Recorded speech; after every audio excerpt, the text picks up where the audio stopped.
Guys, let's just unpack la kuNikia. Yabona indaba kaWandi guys, hayi mina ivele yangihlula shame. I'm just like, hayibo, what's going on?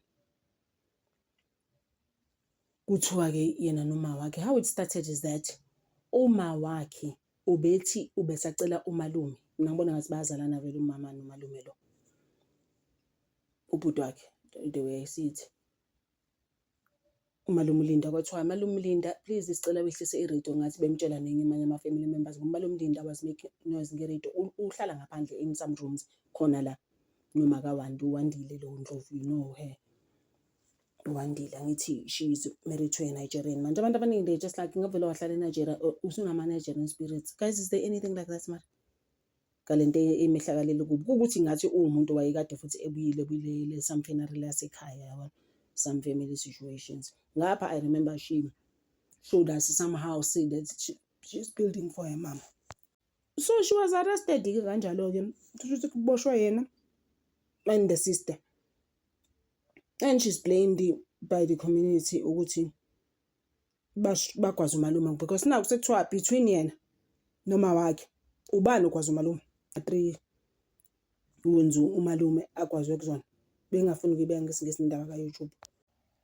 So they are now in jail again. So between yena noma wakhe kuthiwa who murdered umalume. How it then it happened is that uthi uma wakhe esethu yambuza ke umalume uthi umalume yini indaba iradio ungayihlisi. Hawu uma uWandi useyabuya usemabokobo ebusweni ngathi umalume semshayile ebusweni and then they asking how manje why ushaya uma ukuthi sika kaWandi and then they started now ngathi balwisa umalume ke. So njengamanje ke guys abantu bafuna ukwazi ukuthi ubani okwazi umalume ngoba manje sekuthiwa is between uWandi noma wakhe kuba uma akhabuye esemabokoboko umalume semshayile then that's when ke mamkwazi umalume. How they put it now is that umalume ubulawe yini ubelinde phandle ambulance is the fact that Johannesburg is very cold also guys. Umalume was waiting outside ke elinde i-ambulance wazwashona kanjalo kumalume. Guys, this thing is so heartbreaking and painful. I'm just like into eyenzeke kanjani lento guys.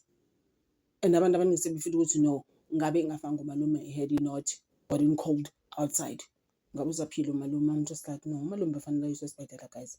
Into yokuhlala phandle hayi, that wasn't nice.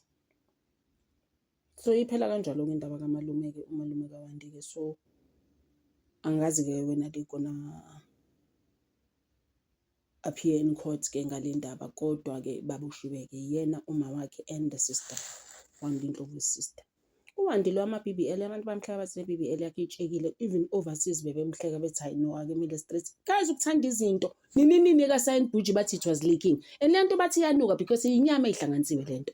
Mina I just don't know how people do this thing. But ngeke ngithi mina imali yakho do whatever you want to do. Ukubona. So besime lapho guys. Thank you so much for always supporting this new channel ukuninga. Actually this channel is growing ngenye indlela. At the same time I'm just like I don't want to be too excited because I gave it until the 31st of December this channel. Thank you so much for always supporting me.